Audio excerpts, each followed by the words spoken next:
तो प्रश्न है, एक गाय को 144 रुपये में बेचने पर उतने ही प्रतिशत का लाभ होता है जितना कि उसका क्रय मूल्य है। क्रय मूल्य ज्ञात करें। इंग्लिश में देखते हैं।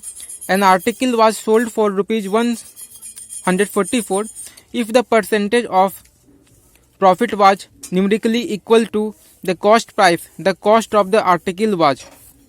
तो इस क्वेश्चन को जो है आप अगर समझ जाएंगे तो आप इसे आसानी से सॉल्व कर सकते हैं। और कुछ केस में क्वेश्चन इस तरह से भी दिया जा सकता है, जो क्वेश्चन घुमा करके दे सकते हैं कि एक वस्तु 144 रुपये में बेचने पर एक व्यक्ति को जो लाभ होता है वो लाभ प्रतिशत उस वस्तु के लागत मूल्य के बराबर होता है।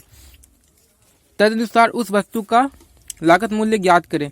तो लागत मूल्य यहाँ पर यानी कॉस्ट प्राइस है, जिस प्राइस पे हम लोग कोई चीज़ खरीदते हैं। तो जो लाभ होता है वो लाभ प्रतिशत, मेन यहाँ से है, वो लाभ प्रतिशत उस वस्तु के लागत मूल्य के बराबर है। तो जो लाभ प्रतिशत है यानी कि प्रॉफिट को हम लोग पी मान लेते हैं, तो प्रॉफिट प्रतिशत बराबर कॉस्ट प्राइस यानी कि लाभ प्रतिशत जो है, लाभ प्रतिशत उस वस्तु के लागत मूल्य यानी कि सीपी के बराबर है। तो मतलब कि अगर प्रॉफिट अगर 5% है तो कॉस्ट प्राइस भी 5 है। प्रॉफिट अगर 8% है तो सीपी भी 8 है। और अगर प्रॉफिट अगर C% मान लेते हैं तो सीपी भी C है यानी कि कॉस्ट प्राइस। और सीपी आज आप जो है CXYZ कुछ भी मान सकते हैं, यहाँ पे सीपी C के लिए अच्छा रहेगा, तो इसलिए मैंने ये मान लिया। अब बढ़ते हैं क्वेश्चन की तरफ। तो क्या है कि लाभ प्रतिशत उस वस्तु के लागत मूल्य के बराबर है। ठीक है, अब क्या है कि ये इसका प्रॉफिट परसेंट है, तो प्रॉफिट परसेंट क्या है C%। तो C% का मतलब हो गया कि अगर उसका कॉस्ट प्राइस अगर 100 है तो वो सेल करेगा कितना में, 100 प्लस C में सेल करेगा। अगर मतलब 5% है प्रॉफिट तो कितना में वो सेल करेगा, एसपी उसका 100 प्लस 5 105। तो इसी तरह ये हो गया इज इक्वल टू, अब वो क्या है उस वस्तु को 144 रुपये में बेचता है। तो यहाँ पर जो है एसपी यहाँ पर 144 इक्वल टू इसके सामने ये होगा, और कॉस्ट प्राइस हमने फिर से C मान लिया। तो ये एसपी और नीचे सीपी, इसको हम लोग सॉल्व करेंगे तो ये बन जाएगा क्वाड्रेटिक इक्वेशन C मल्टीप्लाई 100 तो हो जाएगा 100C plus C into C square is equal to 144 multiply 100, ये इतना जगह 14400। तो 100C plus C square minus 14400 is equal to 0। इसके बाद यहाँ पर हम लोग इसको सॉल्व करेंगे बाय फैक्टराइजेशन प्रोसेस। तो C square plus 100C minus 14400 equal to 0। यहाँ पे हम लोग इसको दो पार्ट में डिवाइड करेंगे ताकि मल्टीप्लाई करने के बाद जो है इतना हो जाए, और सब्ट्रैक्ट या फिर ऐड करने के बाद ये 100 हो जाए। तो हम लोग देखेंगे इसको कैसे सॉल्व करते आगे बताऊंगा, पहले यहाँ पे देख लेते हैं।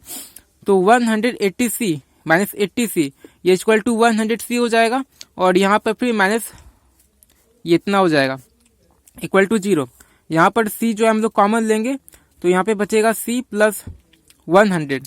ठीक है, यहाँ पर माइनस 80 कॉमन लेंगे तो यहाँ पे बचेगा C, और ये हो जाएगा प्लस, क्योंकि अगर ब्रैकेट अगर खोलेंगे तभी तो यहाँ पे माइनस प्लस माइनस होगा, इसलिए यहाँ पे हम लोग प्लस दे दिया है।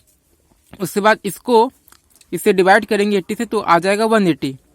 तो यहाँ पर ये दोनों मिल गया, मतलब सही है, इक्वल टू 0। तो C प्लस 180 और यहाँ पर C माइनस 80 इक्वल टू 0। उसके बाद यहाँ पर C प्लस 180 इक्वल टू 0 और C इक्वल टू 0 प्लस 80। ठीक है, और यहाँ पर C इक्वल टू माइनस 180। तो यहाँ पे जो है C प्लस 180 इक्वल टू 0, यहाँ पे C इक्वल टू माइनस 180 हो जाएगा। ठीक है, तो यहाँ पे C इक्वल टू यहाँ पे क्या हो जाएगा 0 प्लस 80। यहाँ पे इसको लेकर के आएंगे राइट की तरफ, तो यहाँ पे 0 प्लस 80 ये इसका है। ठीक है, तो यहाँ पे C इक्वल टू 80 हो जाएगा। तो CP can not be negative, CP जो है निगेटिव नहीं हो सकता है। तो जो ओरिजिनल CP है वो 80 है, यानी कि 80 रुपये को अगर यहाँ पे आप वैल्यू पुट करेंगे C की जगह पे तो ये पूरा 0 हो जाएगा। और यहाँ पे हम लोग चेक कर सकते हैं CP इक्वल टू 80। ठीक है, CP 80 रुपये निकला, तो SP जो है SP 144 दिया गया क्वेश्चन में, प्रॉफिट निकाल लेंगे तो यहाँ पर 64 आएगा, और प्रॉफिट प्रतिशत तो 64/80 इंटू 100% इक्वल टू 80%। तो यहाँ पे आप देख सकते हैं प्रॉफिट प्रतिशत जो है वह 80% है और सीपी भी 80 है। तो सीपी और प्रॉफिट दोनों 80% है ना। तो वही क्वेश्चन में बोल रहा था कि लाभ प्रतिशत उस वस्तु के सीपी यानी कि लागत मूल्य के बराबर है। तो इसे हम लोग जो मैंने ये बताया था कि इसे कैसे सॉल्व करना है इस चीज को, तो इसे हम लोग फैक्टराइजेशन मेथड से सॉल्व कर सकते हैं, ठीक है। और इसका आगे मैं क्वाड्रेटिक फार्मूला भी बताऊंगा कि आप इसे सॉल्व कर सकते हैं, ठीक है। तो यहाँ पर क्या है कि हमने इसका जो है प्राइम फैक्टराइजेशन कर दिया है, ठीक है। और यहाँ पर जितने भी नंबर है वो सारे प्राइम नंबर्स है। तो यहाँ से 2 से डिवाइड करने के बाद जो है ये इतना आ गया। तो इससे हम पता कर सकते हैं, ठीक है, कि कितना कौन से नंबर को मल्टीप्लाई करें जो कि मल्टीप्लाई करने पे इतना हो जाए और जोड़ने या घटाने पर ये इतना हो जाएगा 100। मल्टीप्लाई करने पे इतना हो जाएगा 14400 और जोड़ने या घटाने पे 100 चाहिए, ठीक है। तो इसमें क्या है कि अब यहाँ पे आ गया 2, ये इतना हो गया, इतना बराबर इतना। अब क्या इससे हम लोग पता करेंगे, तो 2 into 2 into 2 into 2 into 2 into 2 into 3 ये सबको मल्टीप्लाई करेंगे तो आप देखेंगे 192 आएगा, ठीक है। और इसको मल्टीप्लाई करेंगे 5 5 और 3 तो 75 आएगा, ठीक है। तो मल्टीप्लाई करके देखें तो वो तो उतना आएगा ही। और इस दोनों को ऐड करके देखेंगे हमें कितना चाहिए, बीच का नंबर 100 चाहिए, 100 चाहिए। तो यहाँ पर हम लोग जो है देखेंगे 267 आ रहा है। अच्छा, तो सब्ट्रैक्ट करके देख लेते हैं तो यहाँ पे 117 आ रहा है, तो ये तो गलत हो गया। तो उसके बाद हम लोग फिर दूसरे तरीके से चेक कर सकते हैं।